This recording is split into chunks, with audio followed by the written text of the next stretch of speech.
And he's pretending to be a 17-year-old girl or a boy, getting friendship. This has reached a stage where in America, they have actually then started, can we talk to each other privately outside the chat site? They find out when your house is empty, when that child is alone at home. And says, I'm coming over. And these things are happening. So when your children are playing on the computer, the visiting chat sites, please occasionally find out where they are, what they're doing. What Facebook contacts they have. The phone calls they make. The phone calls from whom they are receiving. And you'll say, I know if I go to my son and say, I have phone call, he can tell a lie to me, or he can tell me anything he wants. So don't go like a policeman or a policewoman. You have to do all these things in a much softer spirit, then they will share with you. The point is, if they do tell you and they made a mistake and they know it, they don't want you to take a danda and beat them on the head. The idea is to tell them. Like that little boy who smoked cigarettes. Instead of going ballistic, if the father and mother said, oh, I see. Mother, tell me, did you get a smoke? Did you smoke that cigarette? And the boy says, yes, I did. I said, did you like it? No, I hated it. Yeah, it's bad stuff, isn't it? Never that kid will smoke again. But on the other hand, you hit the roof and so many bad things happen.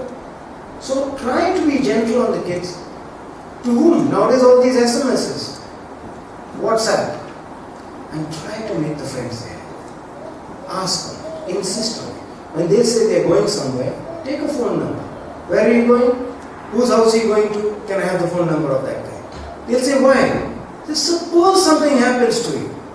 Where am I going to start searching for you? At least I have a number. So they understand that. You're giving them the freedom. But there's a responsibility with it. Try and meet the friends they have. There's an old saying, no? Show me, I'll tell you something. You show me your kids' friends, young men and women, and I can tell you what your son or your daughter is like. Because I can make out by the company they keep. But having said that, I know that in my youth, there were one or two boys who were terrible influences on me. I know them even till today. But I'm glad they were my friends because they taught me what not to do. Honestly.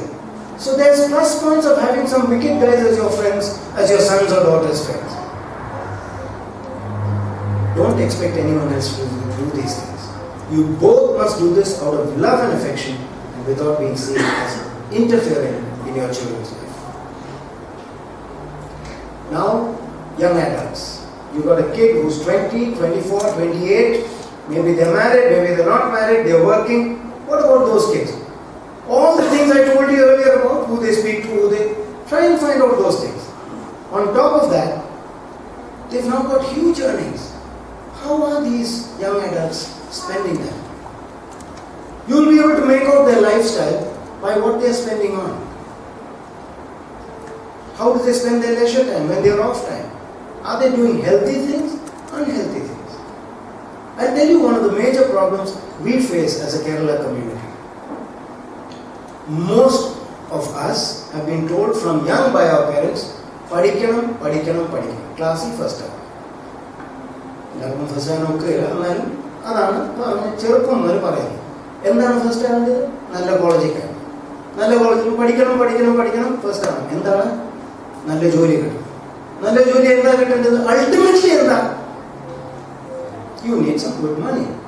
So now, many of our young people who have heard this mantra all their lives, they've grown up, they've come out of a simple BA in college or they've done a PG diploma or a degree, and they are now starting at 20,000 rupees. I'm saying 20. There are guys who are starting at 50 and 60,000 Indian rupees a month. 20,000 a month. Their father retired at the age of 60 after working for 40 years. His closing salary is 15,000. This boy's starting salary is 20,000. How is the father and son going to work it out? Because the father all his life had said, "Mane, ni nallu joli medikam." Appa njan nallu joli medichu. You stopped at 15,000. I'm starting at 20. So that father has very little to say. Vera onnu parayanilla. Cheruppam mudal padikkanum padikkanum. Engane perimaranam mattorude engane. Nothing of that was taught. Never worked towards the holistic development of their child, their body, mind, and soul. And I'm saying to you, about those of you who have children at home, are you trying to help them to develop their body, mind and soul? Or Or have you left that to some other forces and your job is to bring home the money? Not so at all. Unless you work towards developing their body, mind and soul, unless you give them inputs at the correct time about sexuality, ethics, morality, self-control, if these are not taught in your house, who on earth is going to tell your children? You have the experience. They trust you. You are their parents. They listen to you. And though they pretend not to, sometimes they listen to you and then they'll go away. What you must have? So we have two bachelor Achans today. Both hugging each other for calculation.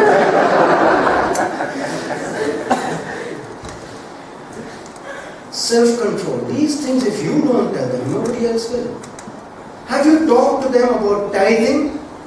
Deshamsham koduthunnadu 5%, 10%. Have you talked to them about giving to charity? Cheruppam mudalu padippichillengil ningal chindikenda automatic aayittu varuvadu. Do they see you giving to others? Is there a sense of responsibility? Have you taught them to show respect to your family elders, to other family elders, to people who they don't know? These are things you have to teach them when they are small. A responsibility to the family, to the society and to the lesser privileged. Jesus asked, what if you gain the whole world but lose your own soul? I'm with you.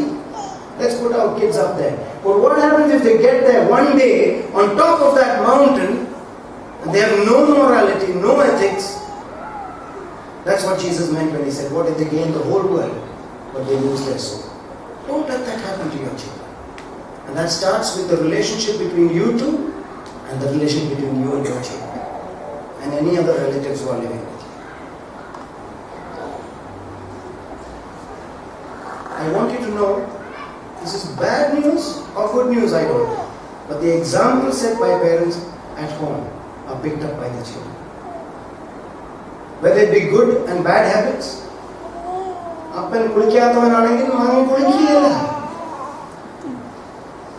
Just be clear about hygiene and cleanliness. Your general cleanliness and neatness of the house. I'll explain what I mean. If your son or daughter grows up in a less than happy environment or a clean and neat environment, he becomes or she becomes sloppy. Then one day he or she gets married and they live that sloppy life and their spouse is not used to that sloppiness. That is a reason enough for their breaking. You are responsible by the way you kept your house today and that you didn't tell your son or your daughter, clean up. Try to understand they are all interconnected. You never thought so, but it is. Bad language, verbal abuse. I don't need to tell you. Many of our families, when we get into a little bit of an argument, we move into non-vegetarian language. And the children are listening. How can we tell them later? Watch your mouth. Why should I watch my mouth, Appa? Yesterday I heard you say this to Amma. Close your shop and go away. You've got nothing more to say in that piece. If there's lies and cheating, they know. They hear the father coming and discussing what cheating he's done somewhere. The lies they are telling. They're caught. The children. That's why if there are situations between you as husband and wife, try as much as possible not to let that be done in front of the children. Don't feel bad to say, kids, you're out of this. Like I told the kids to. There are times they've got to be with you and there are times they shouldn't be. What they overhear or eavesdrop, that's different. But do not necessarily bring these things. When you and your husband or you and your wife are having a straight talk, the kids need not be there because that's just unnerving them and a lot of bad linen is being washed in public. Alcohol and other vices. I'll be taking this up separately, so I'll not go. But these are examples. This is very sad, but it's in our DNA. I want you to know that. Nasraniyade DNA londa. Kudikiya bhariye udrega. It's there in all of us. Be very careful. This is interconnected. can be connected, it can be separated. But physical violence is a no-no. See, you're in another country now. In India it might have passed. So even in India now, there's a bill that's come out, you might know about it, the Vishaka bill. There is no way you can lay hands, especially on a woman. So if you have that habit, especially here in New Zealand, am I right? One phone call and you get picked up? Yes or no? Yeah, I think so. So you got to watch it. But not because the police are going to come. You just got to stop that habit. It can't be because the children are watching. Children of those who show physical violence to one another tend to be physical when they grow up. And that's going to break their marriage again. Again, you are the reason your children's marriage breaks. In your home, is there an atmosphere of love and trust? Trust, I asked you earlier. Is there a general attitude of, yes, I like to be in this place? Are the children coming home thinking, I'm looking forward to going home? Or are the children coming home thinking, no, I'm going into that, that fighting atmosphere where my parents will yell at me or my parents will yell at each other? What's the situation in your home? You have to talk to each other, husband and wife first, and then with the kids. You cannot live in that. You must have an openness of discussion on topics. Here's another problem area which many of us are going to face if we're not facing already. Your parents get old. Now you are here in New Zealand, your parents are in India. I'm in India, but my parents may be in Kerala and I'm in Delhi or Bhubaneswar or Chandigarh. What happens? I believe this is one of the biggest problems diaspora families like you will have in the future. Because everything is happy while they have good health. Appa, how are you? Amma, how are you? I'm fine, okay. Once in a while, but now they're getting older and older, and you're here, X amount of kilometers, so many hours away from home. Who's going to look after you? There is no answer. There is no magic wand. Should the children give up their careers and go and look after the parents? Should the parents, come and stay where you are living? When, say 20-30 years ago, a parent would often settle down near where the son got a job because the son and daughter were fixed in their job. But now the parents leave everything and come to Pune to be with the children. Within 6 months the son is transferred to Tokyo. You see the problem? Because the children can be moving according to the job, which includes going abroad. This is a serious area. There's no clear-cut answer. Husband and wife need to talk about it, we need to pray. But this is a serious concern. Those who loved us and gave birth to us, how can we pay them back? Okay, how are you doing? Have you looked at it? Talked about it? I want you to understand something. This paper, don't stop, don't throw it away. Take it home. See, because this time you have given me is my time. I don't want you to have your family discussions on my time. You go home, I assume you live with one another. You go all the days, spend time with the same paper. Are we agreed on that? Take these questions seriously. Discuss them at length. Because a lot of root causes will come up when you take this paper. Okay. Except for him, everybody else is we're giving you 10 minutes quietly, okay? Can I have your attention again? These are what we call love busters. Along the road you came, you may be married 1 year, 5 years, 10 years, 15 years. If you can't see you may have difficulty. You better move if you can't see. Because everything's going up there. She can't. One is angry outbursts, the other is destructive criticism, annoying behavior, selfish demand. I've just put these to tell you that these are everyday things that are happening in your home, and they are the ones that actually break very, very slowly that thing that you call love between you. Almost all of us go through this thing called angry outbursts, but I want you to know that some are more than others. It's just human nature. It's just human nature. Some get more angry than others. Some are very quickly angry and they cool down fast. Some will remember and burn the husband's food for the next 3 weeks. There's many ways of playing this game. But how do you work on it?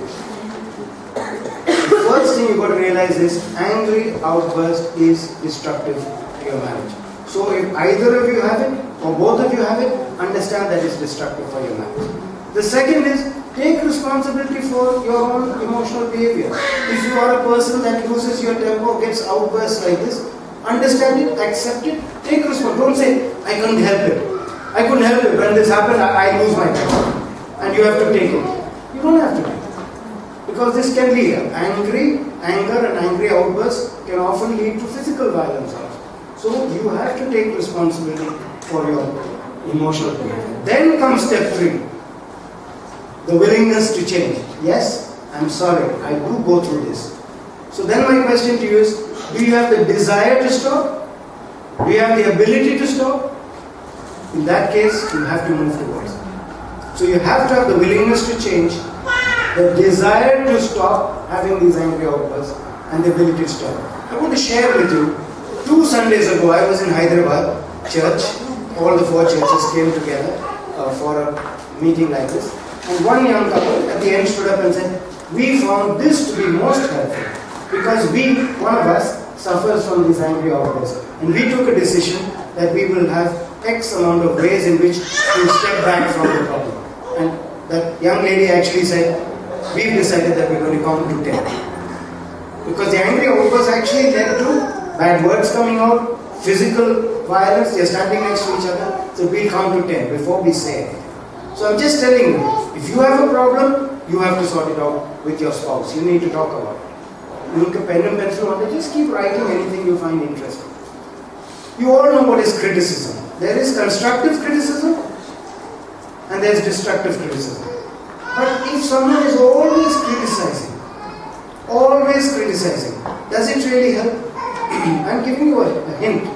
They say one of the most difficult things in any marriage is because the husband wants to change the wife and the wife wants to change the husband. So both of you want the other to change to be more acceptable to you. But in the process of that wanting to change, you're permanently dissatisfied, upset, unhappy, critical of your spouse. That's why I'm asking you. Always criticizing. Will it help? It will not. And you all know about constructive criticism. When you say, these were good, maybe you could try that, versus destructive criticism. There's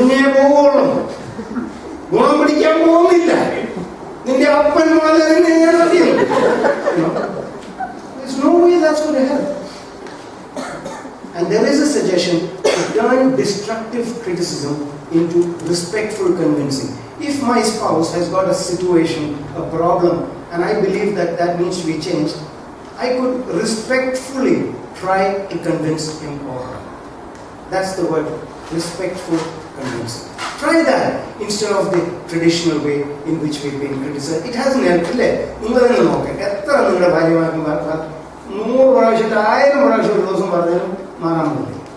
a new way. Anyway, this is not working.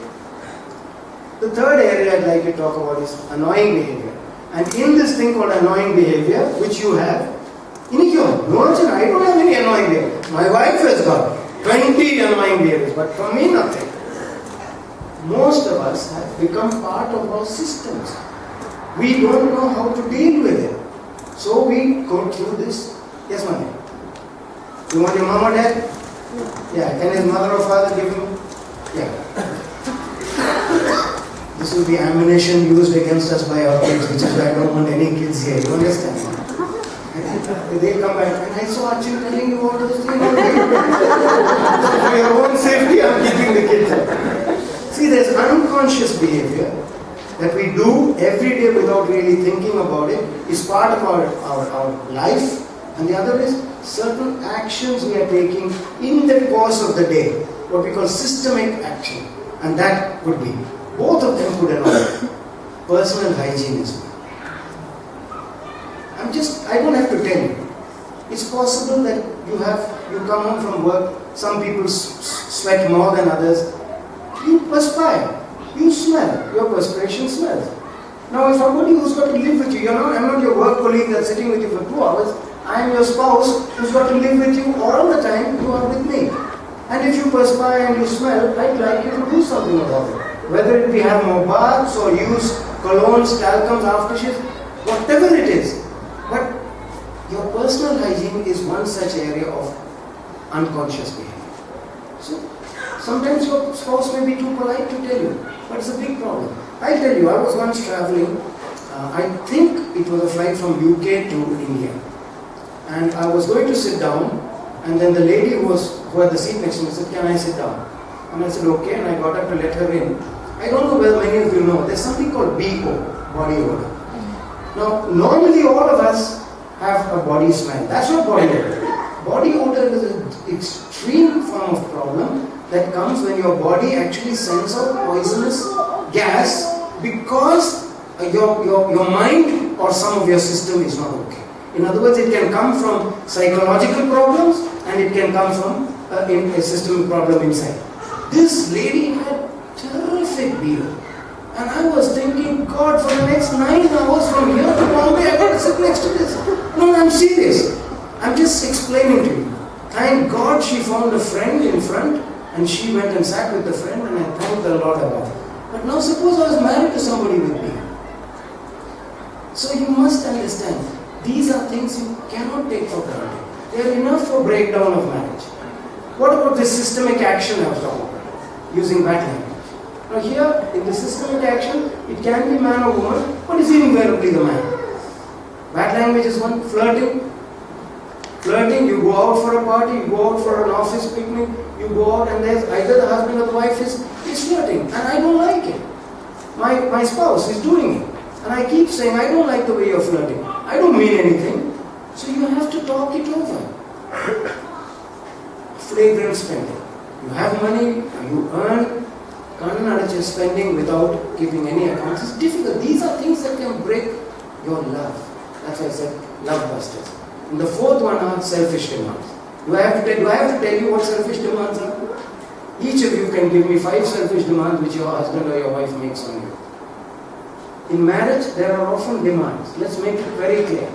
But some are genuine and some are selfish. You both need to talk to each other and decide which demands are genuine and which are selfish. And I am not talking about the sexual demands, we'll be talking about them very shortly. You either meet each other's requests with joy and willingness, or else you don't meet them at all. Giving it in a very half-hearted way is not a way of giving at all. Whether it be putting food on the table, whether it be getting up to kiss your husband or your wife as you come in from the door after work. None of this is, unless it's done spontaneously and with joy, it's not worth doing at all. So please bring some spontaneity to it. Here are some issues that can break your family. The others were just love busters. These are issues that can break your family. First and foremost, lack of communication and openness.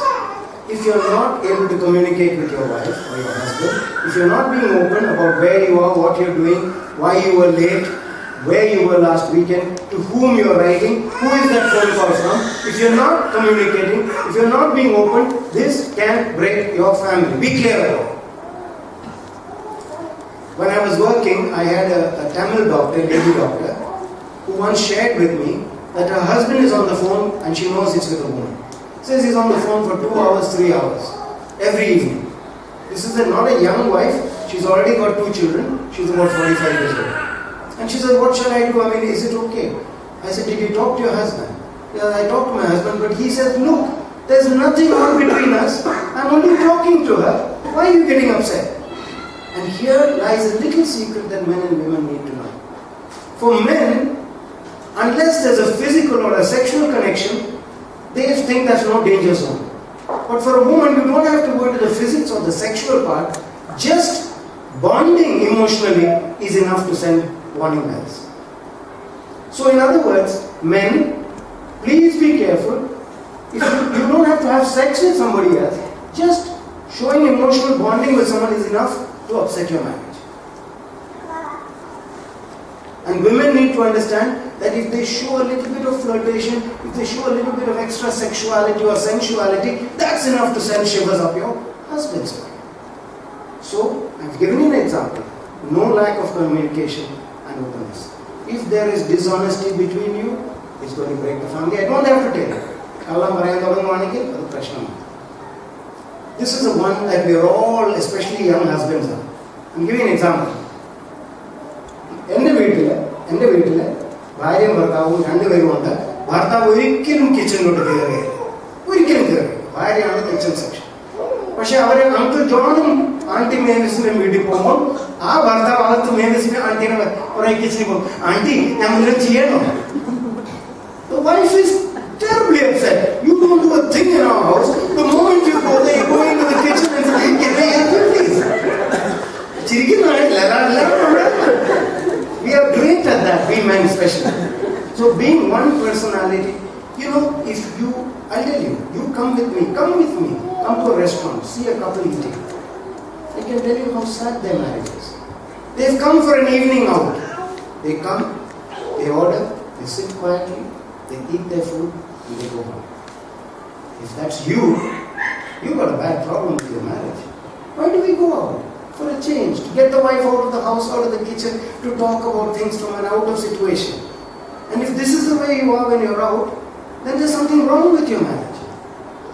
So the other reason what I'm saying is that I'm with my wife and I'm tired and suddenly the doorbell ring and Mr. and Mrs. Peter. Suddenly I've got Josh. My wife is thinking, what's wrong with him? When I'm there, she is not like this. But the moment Patrochan and Mrs. Patrochan come, she is freaking out. There's something wrong with me. That's what the message you're giving. I hope there's no Patrochan in this room. Another major issue for marriage breakup is financial. And I have no magic wand to give you. No magic wand to give you for this. But I will give you a secret. In India, I'm talking Indian money, okay, because I'm from India. A chap is earning 5,000 rupees a month. Another chap is earning 50,000 rupees a month. You go to both of them and say, are you earning enough? And both will say to you, I'd like to earn a little more. A little more. In other words, we are rarely satisfied with what we do. That satisfaction is important in both. For both to have. So financial matters must be discussed. If husband and wife are both earning, who decides where the money goes? Is it dutiful wife comes and gives it to the husband, gives pranam to him and gives him the money and goes, and then she says, please can I have $5 to buy a perfume or whatever it is. Is that the way your household runs? Okay, that's fine if that's the way you want to do it. But these are not areas which are nice. Then about not having enough money. Everybody knows the problems of not having enough money. This is another side. Infidelity on one side, jealousy and distrust on the other. What do I mean? There are men or women who are actually being unfaithful to their spouses. And on the other side are men and women who are terribly worried because they distrust their husbands or their wives and they are jealous of their husband and wife, and that is causing a friction every day. Whether the man or the wife comes home late,